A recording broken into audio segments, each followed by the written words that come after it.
नमस्कार दोस्तों, जय जोहार। मैं कौशल तिवारी और बिहनिया संजय में आपका स्वागत है। छत्तीसगढ़ में बैठी डबल इंजन की सरकार के बहुप्रतीक्षित मंत्रिमंडल का विस्तार क्या अब 10 तारीख को हो ही जाएगा, क्योंकि जिन मीडिया संस्थानों ने दावा किया था कि 3 जनवरी को मंत्रिमंडल का विस्तार हो जाएगा, वही मीडिया संस्थान अब तारीख निकलने के बाद 10 जनवरी का समय बता रहे हैं। दावा किया जा रहा है कि जो मंत्री बनाए जाएंगे वे दोनों ही नए चेहरे होंगे। हालांकि कुछ मीडिया रिपोर्ट में कहा जा रहा है कि हरियाणा के तर्ज पर 3 मंत्री बनाए जा सकते हैं। मंत्रिमंडल का विस्तार क्यों टल रहा है बार बार, इसे लेकर कई तरह की चर्चा है।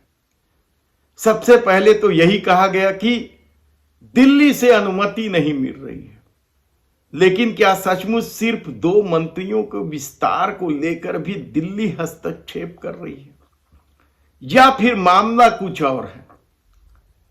जिस तरीके से खबरें आ रही हैं वह बेहद ही चौंकाने वाली खबर है। कौन मंत्री बनेगा, किस किस के पर कटेंगे, किसके विभाग हट जाएंगे और किसे मलाईदार मंत्रालय मिलेगा, इन सवालों पर हम विस्तार से चर्चा करें उससे पहले बता देते हैं कि दरअसल पेच दिल्ली में नहीं फंसा है, तो फिर पेच फंसा क्या है? क्या पूर्व मुख्यमंत्री डॉक्टर रमन सिंह ने पेच फंसा कर रखा है, या फिर सुपर सीएम कहलाने वाले ओपी चौधरी ने पेच फंसा दिया है? उप मुख्यमंत्री अरुण साव और विजय शर्मा के विभागों में कटौती को लेकर कोई पेच फंसा है? ऐसे कितने ही सवाल हैं, लेकिन सबसे बड़ा सवाल तो यही है कि आखिर मंत्रिमंडल के विस्तार जब भी होंगे या जो सूची बन गई है कहा जा रहा है, उसकी स्थिति है क्या? क्या सचमुच रमन सरकार में मलाई खाने वाले लोगों को मंत्री पद नहीं मिलेगा? क्योंकि रमन सरकार के दौरान जो लोग मंत्री थे, जिसमें अजय चंद्राकर, राजेश मूणत, विक्रम उसेंडी और विधानसभा अध्यक्ष रहे हैं धर्मलाल कौशिक सहित कई लोगों के नाम हैं। कहा जा रहा है कि अमर अग्रवाल का नाम सबसे ऊपर है।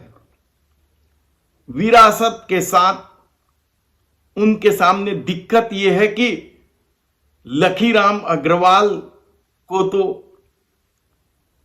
देश के प्रधानमंत्री जानते हैं, लेकिन गृह मंत्री अमित शाह कितना जानते हैं? क्योंकि यदि फैसला मंत्रिमंडल के विस्तार को लेकर अमित शाह करने वाले हैं, तो फिर क्या अमर अग्रवाल के सामने पहचान का संकट है? राजेश मूणत और अजय चंद्राकर को लेकर जो खबरें हैं, दोनों संगठन खेमे से आते हैं और दोनों के बदजुबानी के अपने किस्से हैं। कहा जाता है कि अजय चंद्राकर ने खुद अपनी गोटियां बिठा ली है पवन साय के जरिए, तो राजेश मूणत की गोटी विधानसभा अध्यक्ष डॉक्टर रमन सिंह के पास है। तब विक्रम उसेंडी को क्या सिर्फ इसलिए मौका मिल जाएगा क्योंकि जगदलपुर के जो विधायक हैं किरण देव, वे प्रदेश अध्यक्ष हैं और वे मंत्री बनाए जा रहे हैं? ऐसे कितने ही सवाल हैं, लेकिन इन सवालों के बीच सबसे बड़ा जो सवाल है कि नए मंत्रियों को कौन कौन सा विभाग दिया जाएगा। क्या गृह विभाग नए मंत्री को दे दिया जाएगा? क्योंकि गृह विभाग को लेकर जो चर्चा है, कहा जा रहा है कि गृह विभाग संभालने में उप मुख्यमंत्री विजय शर्मा फेलवर साबित हुए हैं और जो रिपोर्ट बनाई जाती है भारतीय जनता पार्टी के द्वारा, उनके संगठन के द्वारा, उसमें भी इस बात का जिक्र है कि गृह विभाग विजय शर्मा से ले लिया जाए। तो किसे मिलेगा?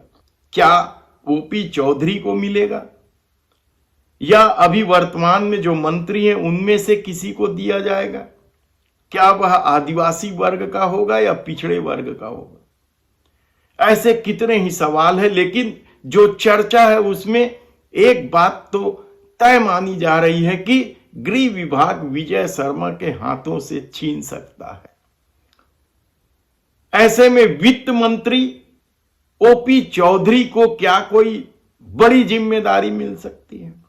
क्योंकि सुपर सीएम के रूप में मशहूर तो है ही है वे, लेकिन चर्चा इस बात की है कि जिस तरीके से विभिन्न विभागों की योजनाओं को लेकर रोका टोकी कुछ अधिक हो रही है, ऐसे में क्या वित्त विभाग एक बार फिर मुख्यमंत्री के पास चला जाएगा और शिक्षा और दूसरा विभाग के साथ ओपी चौधरी नजर आएंगे? दरअसल ये परंपरा जैसी बन गई है छत्तीसगढ़ में।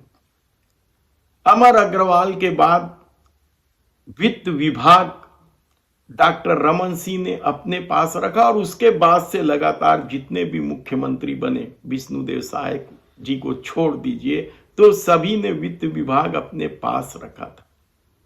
लेकिन जो परिस्थितियां बन रही है, चाहे शिक्षकों की भर्ती का मामला हो या दूसरी जो योजनाएं हैं जो या तो बंद हो रही है, भूपेश सरकार के समय की कुछ योजनाएं हम आपको बताएंगे कि गोबर योजना जो भूपेश सरकार की थी, जिससे कई लोगों का जीवन सुधर रहा था, उन्हें आर्थिक संबल प्रदान कर रहा था, वे योजनाएं कैसे बंद हुई।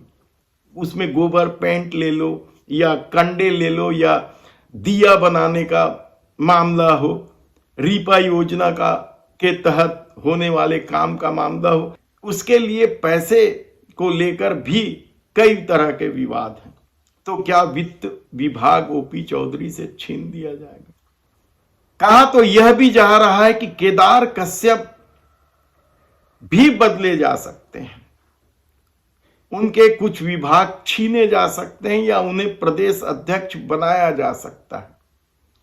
तभी तो विक्रम उसेंडी का नाम चर्चा में। तो स्वास्थ्य मंत्री की भूमिका को लेकर और राजस्व मंत्री की भूमिका को लेकर भी कई तरह के सवाल हैं। राजस्व मंत्री टंकराम वर्मा पर तो सीधे सीधे आरोप लगे हैं और अमली डी वाले मामले के बाद अब यह कहा जा रहा है कि टंकराम वर्मा से राजस्व विभाग छीन लिया जाएगा। तो श्याम बिहारी जायसवाल के स्वास्थ्य विभाग को लेकर भी कई तरह के सवाल हैं। हमने कितनी ही रिपोर्ट में आपको बताया कि किस तरीके से खरीदी मामले में जो घपले घोटाले हुए हैं, उनके आरोपियों को, सप्लायरों को किस तरीके से क्लीन चिट देने की तैयारी है या दी जा रही है। ऐसे में मंत्रिमंडल का विस्तार जो बड़े बड़े मीडिया संस्थान कर रहे हैं कि 10 जनवरी को हो जाएगा, क्या हो पाएगा? हालांकि जो राजनीतिक परिस्थितियां हैं वह बतला रही है कि मंत्रिमंडल का विस्तार शहर सरकार और ग्राम सरकार के चुनाव के बाद ही संभव दिखाई दे रहा है। और निगम मंडल में नियुक्ति का मामला कब तक होगा, इसे लेकर भी कई तरह के सवाल हैं। हम इस पर विस्तार से चर्चा करेंगे कि जो सूची वायरल की गई थी निगम मंडल अध्यक्षों को लेकर, उस सूची का क्या खेल है, वह वायरल किसने किया था, क्या वह सूची असली है, हम विस्तार से आपको फिर कभी बताएंगे। लेकिन अभी निगाह 10 जनवरी को है।